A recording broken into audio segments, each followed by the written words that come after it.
सरकारने HTBT बियाणांवरील बंदी उठवावी अशी मागणी शेतकरी नेते तथा रयत क्रांती संघटनेचे प्रमुख सदाभाऊ खोत यांनी केली आहे। राज्याचे कृषीमंत्री भरणे मामा यांनी हंगामात शेतकऱ्यांच्या शेतात जाऊन या बियाणांची लागवड करून धाडस दाखवावे असे आवाहन सदाभाऊ खोत यांनी केले। लातूरात संघटनेच्या वतीने आयोजित पत्रकार परिषदेत बोलताना त्यांनी ही मागणी केली। तसेच या मागणीसाठी संघटनेच्या वतीने येत्या काळात यवतमाळ जिल्ह्यातील एका गावात HTBT बियाणांची पेरणी करून आंदोलन करण्यात येणार असल्याची माहितीही त्यांनी दिली आहे। महाराष्ट्रामध्ये गेले 15 वर्षापेक्षा जास्त काळ HTBT बियाणांची पेरणी शेतकरी करत आहे।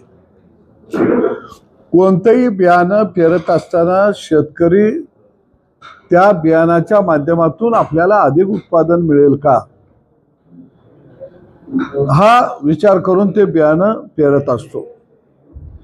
HTBT बियाणं हे तणनासाठी सनशील आहे, म्हणजे त्याचा शेतामध्ये फवारणीचा खर्च शेतकऱ्याचा वाचणार आहे, मजुरीचा खर्च वाचणार आहे, जे शेतामध्ये जे तण येत आहे त्याच्यावरती जो निंदणीचा खर्च होत आहे तो निश्चितपणाने वाचणार आहे आणि उत्पादन अधिक शेतकऱ्याला मिळणार आहे। हे बियाणं कुठेतरी निर्माण होत आहे आणि म्हणून शेतकऱ्याकडे येत आहे। आता शेतकऱ्याच्या शेतावरती धाडी घालण्यापेक्षा तुम्ही जिथं हे बियाणं निर्माण होतं तिथं का धाडी घालत नाही? बऱ्याच वेळा पोलीस खातं सुद्धा शेतकऱ्याच्या घरात बियाणं आहे कुणी तर सांगितलं म्हणून त्याच्या घरावर जाऊन धाड घालतं।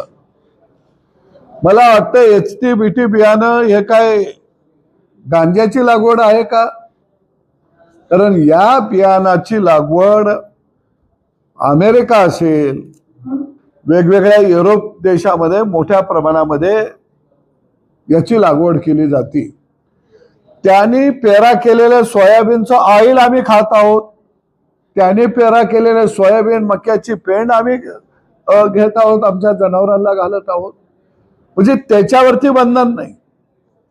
आणि म्हणून हे बियाणं जवळजवळ शेतकरी कपास उत्पादक शेतकरी 40% जास्त या बियाणाची पेरणी करत आहे।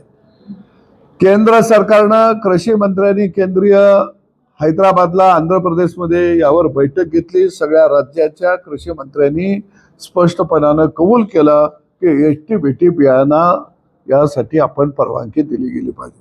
परंतु महाराष्ट्राच्या कृषी आयुक्तांनी एक परिपत्रक काढलं आणि या परिपत्रकामध्ये त्यांनी हे बियाणं कोणत्या कोणत्या मार्गाने कुठून कुठून येणार आहे व गुजरातमधनच हे बियाणं येणार असं सगळा मार्ग दाखवलेला आहे। मग नंदुरबारला कुठं बसायचं, मध्य प्रदेशची कुठं सीमा आहे, मग ह्याच्यामध्ये नंदुरबारमध्ये नवापूर, तळोदा, शहादा काय, मग धुळ्यामधनं कुठले कुठले आत येण्याचे मार्ग आहेत। मग एवढं 100 हॉटस्पॉट हे कृषी आयुक्ताने काढलेले आहेत। एवढा स्टाफ तरी कृषी आयुक्ताकडे आहे का? नियंत्रणासाठी ॲक्शन प्लॅन केलेला आहे, तपासणी व्यवस्थित मजबूत करण्यासाठी काय करायला पाहिजे याचा प्लॅन केलाय, विक्रेते व बाजार नियंत्रणाचा प्लॅन केलाय, गुप्त माहिती, अरे वा, मी कृषी आयुक्तांना म्हणेल एवढं गुप्त माहिती काढणारं पथक तुमच्याकडे जर असेल तर ते आपण सीमेवरती ठेवूया, म्हणजे निदान अतिरेकी जे आज घुसत आहेत त्याचा सुगावा आपल्याला लगेच लागेल। आणि म्हणून हे काम कृषी आयुक्तांचं नाही आहे। या राज्याचे कृषी मंत्री आदरणीय मामांना मी नम्रपणाने सांगतो, तुम्ही आमचे सगळ्यांचे मामा आहात, पण तुम्ही आम्हाने मामा करायच्या भानगडीत अजिबात पडू नका। तुम्ही शेतकऱ्यांच्या शेतावरती जावा, हंगामामध्ये HTBT बियाणाची पेरणी करा आणि शेतकऱ्याला सांगा की नव्या तंत्रज्ञानाचा पुरस्कर्ता कृषी मंत्री या राज्याचा आहे, ते धाडस दाखवा। जर तुम्हाला काही गुन्हा झाला, अटक झाली तर 7 बारे आमच्या नावावरती आहे। लाखो 7 बारे आमचा मामा आत गेला आमच्यासाठी म्हणून सगळे भाचे धावत येतील आणि मामाला वाजत गाजत बाहेर आणतील।